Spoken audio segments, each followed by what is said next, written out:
Next on Worcester News Tonight, Governor Charlie Baker and Lieutenant Governor Polito celebrating their inauguration in Worcester. Plus, the flu is now widespread in Massachusetts, and urgent cares in the area say it's been busy.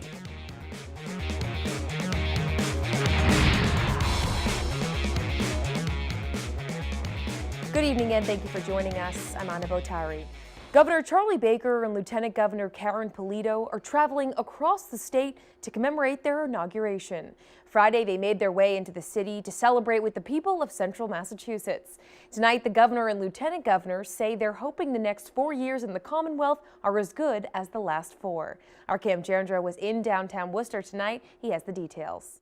Yeah, Anna, the governor and lieutenant governor had a celebration in Boston last night. They started their day today in Springfield before coming here to Union Station in Worcester for one last celebration.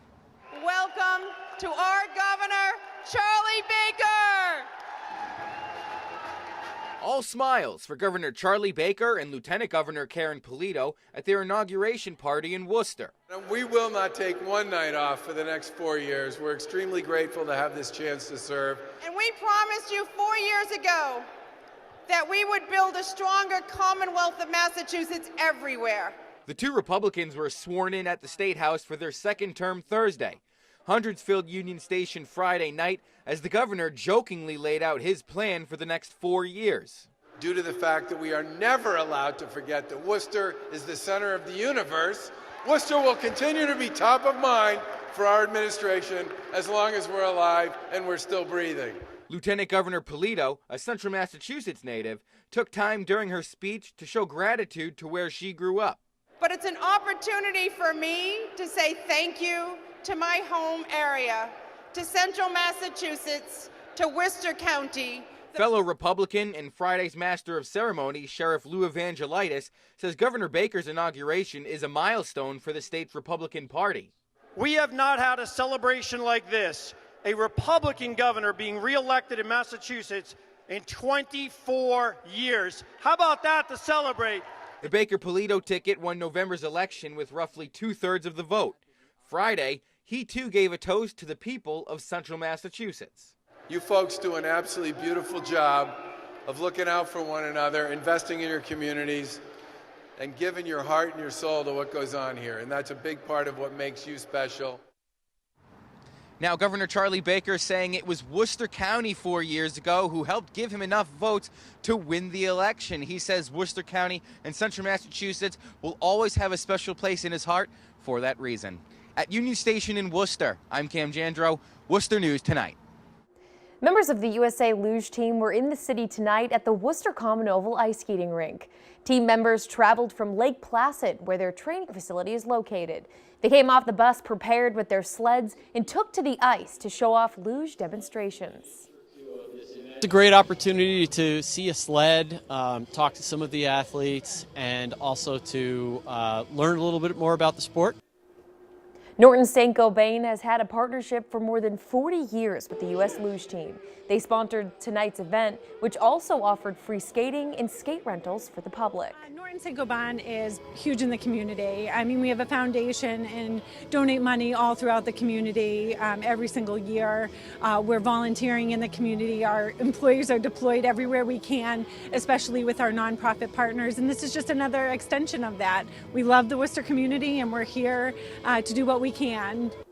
The U.S. Luge team will be at Wachusett Mountain this weekend. They're running a program called Luge Challenge, giving people a chance to try the sport on the snow. Switching gears now, the CDC says the flu is now considered widespread across the state. Here in Massachusetts, urgent care centers say the number of cases are increasing, and it isn't too late to be protected. Our Chandler Walsh has the story. The CDC says the flu virus is considered widespread in Massachusetts. Jufred Colon is a nurse practitioner at Carewell Urgent Care. He says the number of patients they are seeing has gone up about 20% in the past month. Going into January and February, it's getting colder. That's probably the contributing factor of that particular high in numbers of flu. Colon says so far this season isn't as serious as last year's. He says it also isn't too late to get the flu shot since this season seems to be coming later. That'll put them on the low risk of getting a flu. And if they get a flu, I believe that they have a lesser symptoms. Holy Trinity Nursing and Rehabilitation Center in Worcester takes precautions to make sure their residents stay healthy. They're asking people who are sick to postpone visiting their loved ones. Because this population is compromised medically at times, and you have new admissions that come in, they're more susceptible of catching something. The center has vaccinated 99% of their residents and so far haven't had any confirmed flu cases. Surprisingly, a lot of people that come in, they have been vaccinated already, but we still track it all the way to March 1st. Cologne recommends anyone experiencing symptoms like fever, sore throat, and body aches should get tested for flu as soon as possible. Some of this antiviral medication is not going to work after 48 hours. That means they're not as potent or as good as they are if you give them or started them within 48 hours of the symptoms. Cologne says the best way to protect yourself against the virus is to get the flu shot. He recommends children and the elderly get the vaccine targeted to their age group. Chandler Walsh, Worcester News Tonight. A 56-year-old woman is in critical condition after being struck by a vehicle in Auburn Thursday night. According to police, she was using a walker to cross Sword Street when she was struck. The incident happened just after 8 p.m. Detective Sergeant Richard Mills says the victim was not in a crosswalk and she sustained a serious head and leg injury.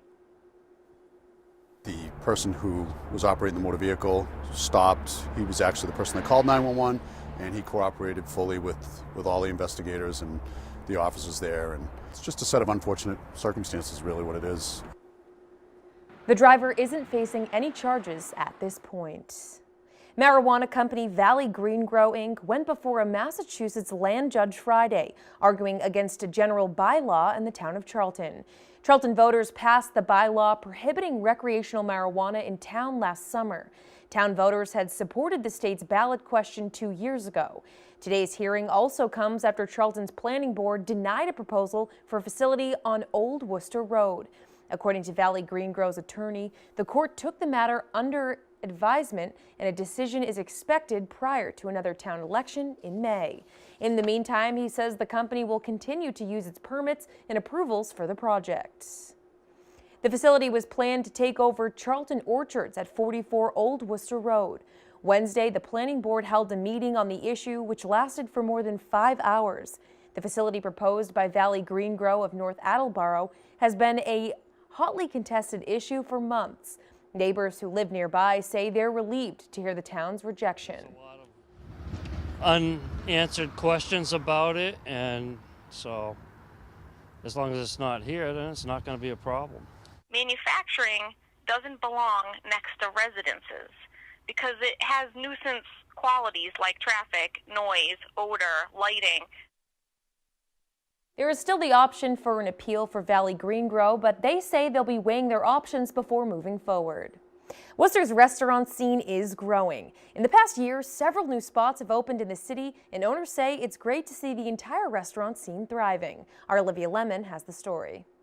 New restaurants are popping up all over Worcester in the midst of what some are calling a renaissance. I've been in the restaurant business my whole life, and I saw that this area was just becoming more of an up-and-coming area, and having the opportunity to come down here, especially while everything's going on, it really just kind of made sense. Buck's Whiskey and Burger Bar opened on Green Street in April. Owner Nick Panarelli says so far community response has been amazing. Pretty much something for everybody, you know, a lot of comfort food, stuff like that, but mainly good quality food at an affordable price. Panarelli says the competition of other restaurants doesn't bother him. He'd rather see the whole city thrive and bring more customers to the area in general. I think it's keeping a lot of the local people here instead of wasting their time going out to Boston and really spending all that extra money as opposed to just being in their neighborhood and in their hometown. The sole proprietor on Highland Street has long been a go-to spot. Owner Rob Alquist says the buzz about the growing restaurant scene is helping his 3 businesses. For a while, when there were so few restaurants in Worcester, we had to work very hard to get people to come to Worcester and come to the restaurants. now that there's more, a bit of a renaissance with restaurants, and they see that good restaurants can do well here, now they're excited to come in. The Soul just celebrated 39 years in business last week. The restaurant is currently undergoing renovations. Alquist says it's in part to keep up with the competition. If you're not reinventing yourself, then you're just falling behind. So you have to constantly be thinking of keeping up with what's going on. City Manager Edward Augustus says vibrant cities have a lot of options, and new businesses also means more jobs for residents. And all of those people are buying products, many of them locally sourced. They're supporting local farms and local dairies and local providers. So it's a virtuous cycle that's created. Several new restaurants are expected to open this year. City Manager Edward Augustus says it shows the momentum the city has. Olivia Lemon, Worcester News Tonight.